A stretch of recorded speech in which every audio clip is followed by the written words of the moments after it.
Perkenalkan, nama saya Muhammad Nutriansyah. Di sini saya akan mempresentasikan tentang penelitian atau riset dalam Islam.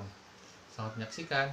Pengertian Islam yaitu ada menurut bahasa dan istilah. Bahasa berasal dari kata Islama yang berarti penuh penyerahan diri. Akar kata Islam berarti selamat, sejahtera, atau damai. Istilah Islam adalah nama agama yang diwujudkan Allah SWT sejak Nabi Adam sampai Nabi Muhammad, yang berisi perintah dan larangan bagi umat manusia secara syar'i berbentuk amalan. Islam itu tertuang dalam rukun Islam ataupun rukun iman. Ada beberapa sumber ajaran Islam, yaitu mulai dari Al-Quran, Al-Sunnah, Ijtihad, Al-Ra'yu atau akal sehat, yang terakhir ijma. Selanjutnya, cakupan riset dalam Al-Quran. Yang pertama, nadhara. Melihat dengan mata kepala bersifat deskriptif. Yang kedua, ra'a-ray. Melihat dengan mata kepala bersifat deskriptif. Yang kedua, ra'a-raya.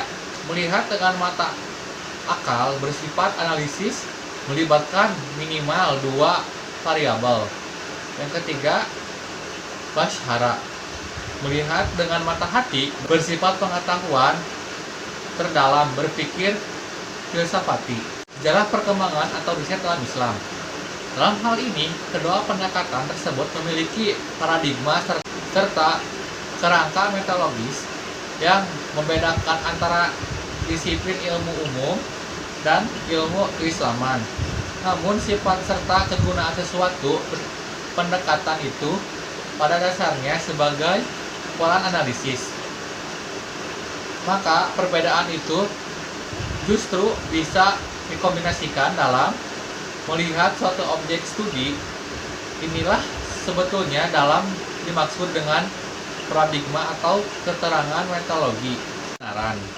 Kebenaran dalam hukum Islam dapat dilihat pada 3 sisi, yaitu kebenaran yang dilandasi oleh filsafat, yakni dengan menuntut ilmu pengetahuan untuk memahami, sedangkan agama adalah menuntut pengetahuan untuk beribadah. Selanjutnya, filsafat kebenaran adalah relevan atau ridak. Ada satupun yang mutlak sempurna. Jika satu masalah tidak terwajib oleh ilmu pengetahuan, maka filsafat pun terdiam atau memberikan jawaban spekulasi, terkaan, singkaan, dan pikiran. Nilai dan ilmu. Yang pertama, nilai penyangkut komitmen emosional secara terdalam terhadap suatu pandangan tertentu mengenai objek. Yang kedua, reaksi yang diberikan subjek terhadap objek merupakan manusia, benda, dan lain sebagainya. Yang ketiga, nilai bimbing, tujuan yang dihendaki dan mempengaruhi secara cara atau metode yang akan digunakan. Selanjutnya, etika riset dalam Islam.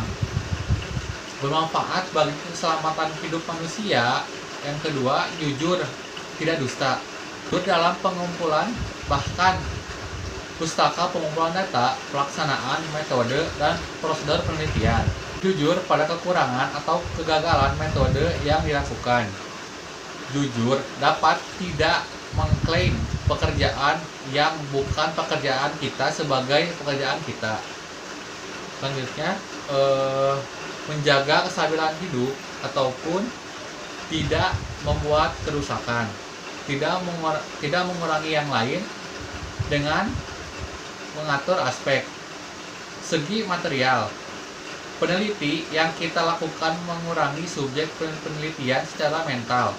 Segi fisik, peneliti yang dilakukan tidak merugikan partisipan secara fisik. Lalu segi psikologis, penelitian yang dilakukan tidak merugikan atau membuat sisi psikologis partisipan menjadi terganggu. Segi sosial, penelitian yang dilakukan tidak mengurangi atau menyebabkan partisipan secara sosial kemasyarakatan. Yang terakhir, menjadikan aman yang lain. Manfaat riset dalam Islam. Yang pertama, riset ditunjukkan agar riset yang dilakukan bermanfaat bagi masalah kehidupan manusia, baik itu secara teoris ataupun akademik maupun empirik atau lapangan. Yang kedua, mengangkat derajat umat Islam dengan adanya riset yang dilakukan kaum muslim sendiri agar rangka menjunjung tinggi kerajaan umat. Atas perhatiannya, mohon maaf bila ada kesalahan dalam penyampaiannya.